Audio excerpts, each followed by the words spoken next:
What is the mantle of Messiah? And what does it have to do with you and your calling? We're going to talk about clothes a little bit.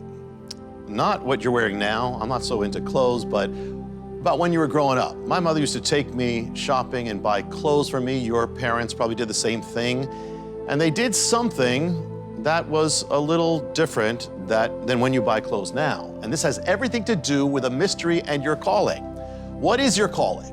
And are you fulfilling it? In the book of mysteries, it is called the Mantle of Messiah. The teacher leads the disciple into a room called the Chamber of Garments.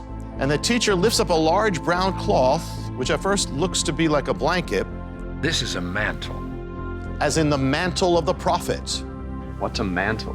The mantle represents the calling, the charge, the ministry, the anointing of God.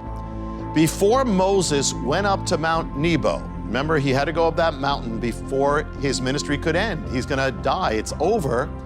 It's the finish of his ministry, but before he goes up, he lays hands on his disciple, Joshua. And then God's Spirit falls upon Joshua. Thus the mantle, the authority of Moses, the calling, comes upon Joshua.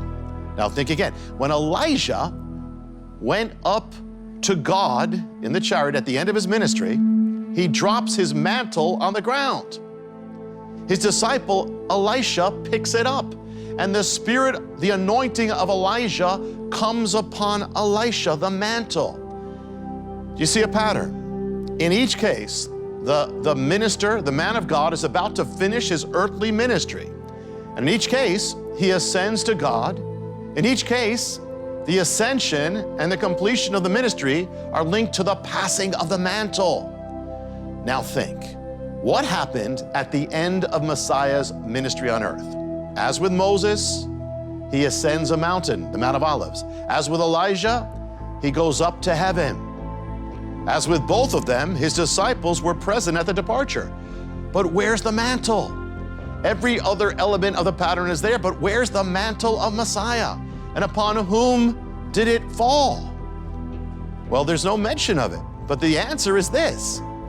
The mantle of Messiah is too big to fall on any one person. It could never fall on just one disciple.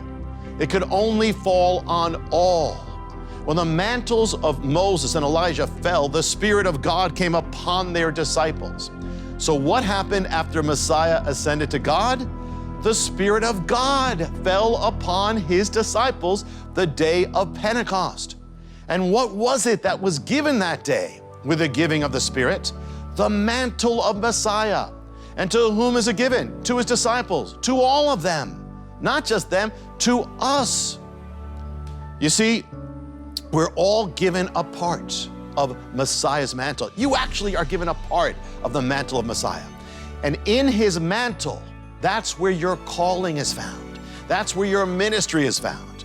And if you have a part in his mantle, then you also have a part in his anointing. Because with every calling, God gives an anointing to fulfill it. So you will find your calling as you walk in his Spirit. For your calling can only be fulfilled in Messiah's mantle. And no matter what you have to do, whatever it is that you have to do in your life that God's called you, don't worry. There's an anointing for it. There's a power for it. There's a mantle for it.